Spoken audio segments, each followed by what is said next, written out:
Երեկ Հայաստանի եւ Ադրբեջանի արտաքին գործերի նախարարությունները արձանագրեցին, որ այսպես կոչված խաղաղության պայմանագրի տեքստի համաձայնեցումը ավարտված է։ Հայկական կողմը հայտարարեց, որ պատրաստ է քննարկել այդ պայմանագրի ստորագրման տեղն ու ժամը։ Սակայն ադրբեջանական կողմը ըստ էության չի շտապում ստորագրել փաստաթուղթը։ Ադրբեջանական կողմից դրվեցին նախապայմաններ այդ պայմանագրի ստորագրման համար։ Մասնավորապես, դրանցից մեկը վերաբերում է Հայաստանի սահմանադրությունում փոփոխություններ կատարելու, մյուսը Մինսկի խմբի լուծարմանը։ Նիկոլ Փաշինյանը մեկնաբանելով այս գործընթացի ավարտը երեկ ըստ էության հանրայնացրեց, որ հայկական կողմը որոշել է փոխել տեքստի նկատմամբ իր ընկալումը եւ համաձայնություն է տվել վերջին երկու կետերին, որոնք շարունակում էին վերջի շրջանում մնալ չհամաձայնեցված։ Այլ կերպ ասած, նա արձանագրեց, որ հայկական կողմը արել է հերթական զիջումը, միայն թե ավարտվեն բանակցությունները եւ հնարավոր լինի ստորագրել խաղաղության պայմանագիրը։ Սակայն ակնհայտ է, որ եթե նույնիսկ մոտ հեռանկարում խաղաղության պայմանագիրը ստորագրվի, դա չի երաշխավորելու Հայաստանին խաղաղություն կամ կայունություն ընդհանուր տարածաշրջանին, որովհետև կան մի շարք հարցեր, որոնք Ադրբեջանի կողմից այսօր առաջ են քաշվում որպես պահանջներ Հայաստանի։ Եթե առաջին երկուսը արդեն իսկ ձևակերպել են որպես նախապայման, ապա կան եւս մի քանի կետեր, որոնք Ադրբեջանի իշխանությունները նույն երեկվա ընթացքում շարունակում էին շոշափել եւ բարձրաձայնել դրանց կատարման անհրաժեշտությունը։ Դրանցից մեկը, որը ամենաշատը քննարկվում եւ ըստ էության առաջ է քաշվում որպես անխուսափելի պահանջ, որը պետք է կատարվի, վերաբերում է այսպես կոչված Զանգեզուրի միջանցքին։ Եվ ադրբեջանական կողմը այդ թվում հրապարակայնորեն անդրադարձել է Հայաստանի իշխանությունների փորձերին դա ձևակերպել որպես խաղաղության խաչմերուկ եւ անել դրա շուրջ որոշակի առաջարկներ, ասելով, որ կարիք չկա անել անիրատեսական ինչ-որ առաջարկներ, փոխարենը պետք է կատարել պահանջները։ Մյուսը վերաբերում է այսպես կոչված արևմտյան Ադրբեջանի կոնցեպտին, որը ոչ այլ ինչ է, քան տարածքային հավակնություն Հայաստանի սուվերեն տարածքի նկատմամբ, որը ձևակերպվում է որպես ադրբեջանցի փախստականների վերադարձի իրավունք։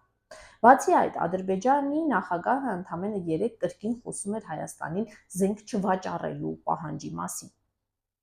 Բացի այդ, բաց են մնում անկլավների հարցը, որոնք դեռ պետք է քննարկվեն երևի թե սահմանագծման եւ սահմանազատման գործընթացի ներքո, սակայն չկա այս պահի դրությամբ որևէ հստակ ընկալում, թե ինչպես այդ խնդիրը պետք է լուծվի։ Եվ այս պահանջների շարքը ըստ էության բավական մեծ է եւ շարունակվում է։ Դրանց շուրջ հայտնվել է նաեւ եւ որի մասին երեք նույնպես խոսվում էր պահանջը պատասխանատվության ենթարկել Արցախյան առաջին պատերազմի մասնակիցների, այլ կերպ ասած, հայ հերոսներին, որոնք կամ այն անձանց, որոնք մասնակցել են Արցախյան առաջին պատերազմին կամ առաջնորդել են հայկական ուժերը այդ պատերազմի ժամանակ։ Այս շարքը բավական մեծ է եւ այս շարքը ունի միտումներ անընդհատ մեծանալու։ Սա բան է, որի մասին բազմիցս խոսել ենք, որ հայկական կողմի պարտությունը չի դադարել 2020 թվականի նոյեմբերի 9-ին։ Հայաստանի իշխանությունները նոյեմբերի 9-ից առ այսօր շարունակաբար բավարարում են Ադրբեջանի ախորժակը, կատարում Ադրբեջանի պահանջները եւ որքան Հայաստանի իշխանությունները կատարում են պահանջները, այնքան Ադրբեջանը նոր պահանջներ է առաջ քաշում։ Այսօրվա դրությամբ Հայաստանի իշխանությունները ըստ էության գնացել են Ադրբեջանի առաջ քաշած սկզբունքների հիման վրա խաղաղության պայմանագրի տեքստի համաձայնեցմանը, որի հիմնական նպատակը Ադրբեջանի համար վերջնականապես փակելն է Արցախյան հակամարտության էջը եւ արձանագրել, որ չկա հակամարտություն եւ չի կարող լինել նաեւ ապագայում։ Հայաստանի իշխանությունները համաձայնել են այդ տեքստում չներառել կետեր վերաբերող Արցախին, վերաբերող Արցախի ժողովրդի վերադարձի իրավունքին, վերաբերող գերիների վերադարձին եւ այլ մի շարք խնդիրների, գնալով զիջումների եւ այդ կերպ միայն թե հասնելով խաղաղության պայմանագրի։ Սակայն նույնիսկ այդ պայմաններում այսօր Ադրբեջանը շարունակում է առաջ քաշել նոր պահանջներ եւ սպառնալ պատերազմով։ Եվ այս գործընթացը շարունակվելու է, նույնիսկ եթե ստորագրվի խաղաղության պայմանագիրը, որովհետև այսօր Ադրբեջանը մի կողմից համաձայնեցնում է տեքստ, որով տալիս է համաձայնություն հանել հայտերը միջազգային դատարաններից եւ պարտավորվում նոր հայտեր չներկայացնել, բայց մյուս կողմից ադրբեջանական իշխանությունները խոսում են այն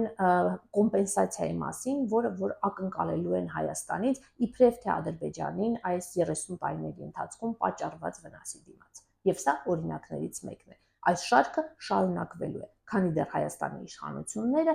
որդեգրել են քաղաքականություն բավարարելու Ադրբեջանի պահանջները, միայն թե չլինի պատերազմ, միայն թե Ադրբեջանից չլինի նոր ագրեսիա։ Դրանով միայն ագրեսիայի հավանականությունը մեծանում է։ Եվ միակ ելքը այս պահանջների բավարարումը կանգնեցնելն է եւ սկսելը նոր բանակցություններ, նոր իշխանություններով եւ նոր իրական եւ արդար օրակարգի շուրջ, որը որ կերաշխավորի իրական խաղաղություն տարածաշրջանում։